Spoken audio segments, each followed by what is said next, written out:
Hello students, in this video I am going to explain about a chapter from civics, that is judiciary.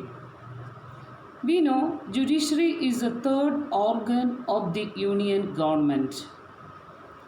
While the legislative branch make laws and the executive carries them out, it is the job of the judiciary to interpret or explain what these laws means and to punish those who break the laws.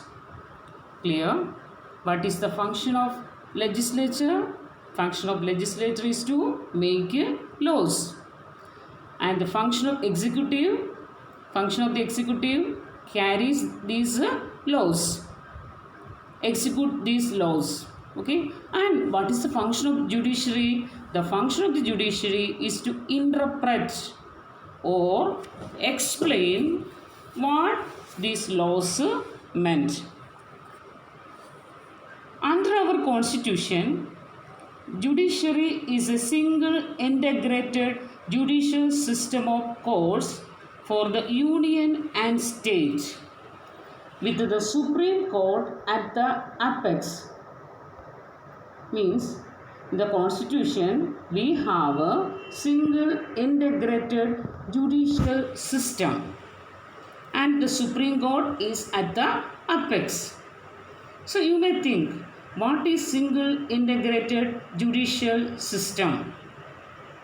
Here the word single means there are no separate sets of laws and a single civil and criminal system operates throughout the country. Clear? There are no separate sets of law and we have a single civil and criminal system. We have a single civil and criminal system. At the apex of the judicial system is the Supreme Court of India. Okay, the highest court, which is the highest court, Supreme Court. At the apex of the judicial system is the Supreme Court of India. Below the Supreme Court, State High Court, and below the High Court, there are District Court. Below the High Court, District Court. Clear? Below the Supreme Court, High Court. And below the High Court, District Court. You can see the chart is given there. Please see below the Supreme Court, High Court, below the High Court, District Court. So that is why appeals against the decisions of the District Court lie in the High Court. Okay, District Court is the smallest court, subordinate courts. Then appeals against the decisions of the District Court go to the High Court, and appeals against decisions of the High Court can be filed in the Supreme Court. Means if you are not satisfied with the decisions of the District Court, you can go to the High Court, and from High Court you can go to the Supreme Court. Okay, so this is known as single integrated judiciary. Okay, this is known as single integrated judiciary. This is the introduction about judiciary. Now we'll go to our topic, that is the composition of Supreme Court. Okay, what is composition of the Supreme Court? Article 124 of the Constitution originally stated there shall be a Supreme Court of India consisting of a Chief Justice of India, and until Parliament by law prescribes a large number of not more than 7 other judges. So when the Constitution made it is written in the Article 124. We will have a Supreme Court. We have Supreme Court and the Supreme Court consists of Chief Justice and not more than 7 other judges. Okay, it consists of a Chief Justice and not more than 7 other judges. Means the Parliament can increase or decrease the number of judges when required. So it is written that until Parliament by law Okay, that means Parliament can increase or decrease number of judges when required. So, who can increase or decrease the number of judges? Parliament. So, later Parliament enacted Supreme Court Act 1986, raising the number of judges to 25. Clear? After that, again, Parliament enacted the Supreme Court Act like that. The number of the judges increased to 25.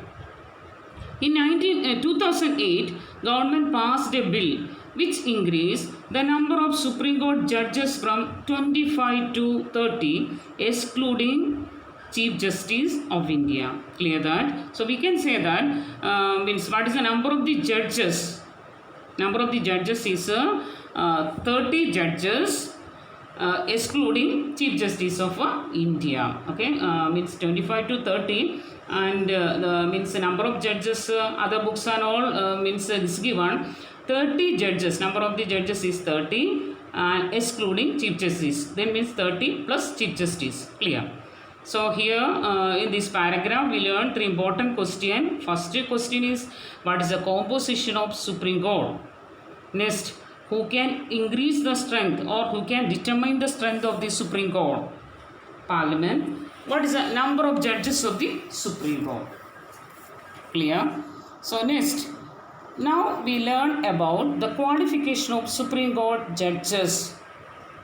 The qualification required to become the judge of the Supreme Court. First qualification, he should be the citizen of India. Okay, the first qualification, he must be the citizen, not any foreigner or alien can become Supreme Court judge. First is the qualification, he should be the citizen of India. Second, he has been for at least 5 years judge of a high court. Okay, he should serve in the Supreme Court. He should serve in the High Court as a judge for 5 years. He has the experience as a judge of one High Court or more than one High Court. Okay, either one High Court, or if he works to more than one court as judge. How many years experience? 5 years he worked as a judge. Okay, that is the second qualification. Third qualification, he has been an advocate for 10 years of one High Court or more than one High Court. So, as a judge, 5 years is enough, because we know that after becoming the lawyer, first becoming the lawyer, then only judge. That is why judge qualification is less, 5 years. But as a lawyer means advocate, 10 years as an advocate of one High Court or more than one High Court.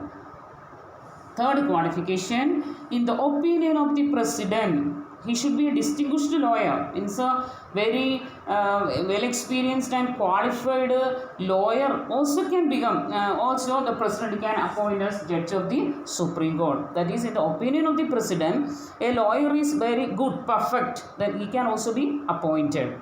Okay, that is 3 qualification. This you should study, is a part of your syllabus. You should learn.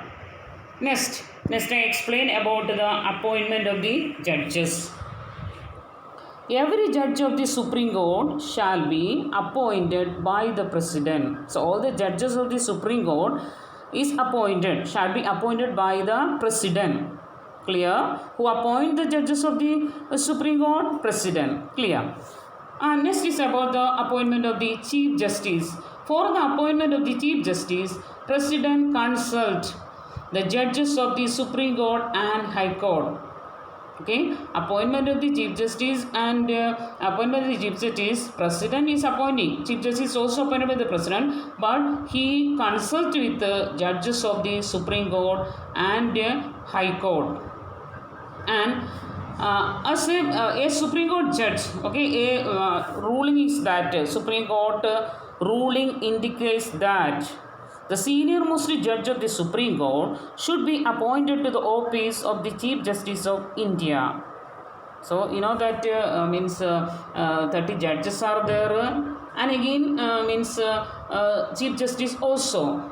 So, Chief Justice is appointed by the President, and he should consult with the High Court and Supreme Court judges, as well as he should be the senior most judge. Senior most judge, you understand that one who has more experience as Supreme Court judge. So that is the Supreme Court rule among the senior most judge. Okay, those who has more years experience as Supreme Court judge should be appointed as a Chief Justice. Then we learned that the judges are appointed by the President, all other judges. Then in appointing other judges, consultation with the Chief Justice is obligatory.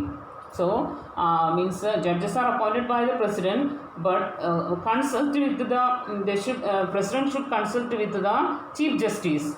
We know that President appoints other judges, but he consults with the Chief Justice. It must be noted that advice of the Chief Justice will not be binding on the President unless the recommendations are supported by senior most judge of the Supreme Court. Clear? So he should take the advice of the Chief Justice, but his recommendation must be supported by some senior most judges of the Supreme Court. Clear? President can take the advice of the Chief Justice, but it should be supported. It should be supported by some senior most judges of the Supreme Court. Then what's the meaning? Then Chief Justice alone cannot take any recommendation. Okay, President can appoint other judges with the recommendation of Chief Justice. That is correct. But it should, as well as it should be supported by some senior most judges of the Supreme Court. And next, what is the term of this Supreme Court judges and Chief Justice? Do you know no minimum age is prescribed for the appointment as a judge of the Supreme Court? No minimum age is prescribed for appointment as judge of the Supreme Court. But once appointed a judge, okay, once a person is appointed as a judge, he shall continue till he attains the age of 65 years. Okay, once he is appointed, he or she can continue till he attains the age of 65 years. Clear? So, if a question comes, what is the term of the office of the Supreme Court judges? Term means don't write a 5 years, 6 years term, like a term of the Lok Sabha, term of the Raj, not like that. What is the term of the Supreme Court judges? You should write, they can continue till he or she attains the age of 65 years. I think clear. Then again, a judge may resign his office by submitting his resignation letter to the President, or he is removed by the process of impeachment. Okay, you learned that appointment, and till he attains the age of 65, he can remain in office. Then again, then how his seats become vacant? Is there any situation create? Supreme Court judges seats become vacant. Which is situation? So sometimes judges may resign. That is the first one. And when they resign, he gave the resignation letter to whom? Letter to the President. Or he is removed. Okay, he is removed by his incapacity, misbehavior, or something like that. He is removed. By the process of impeachment. Okay.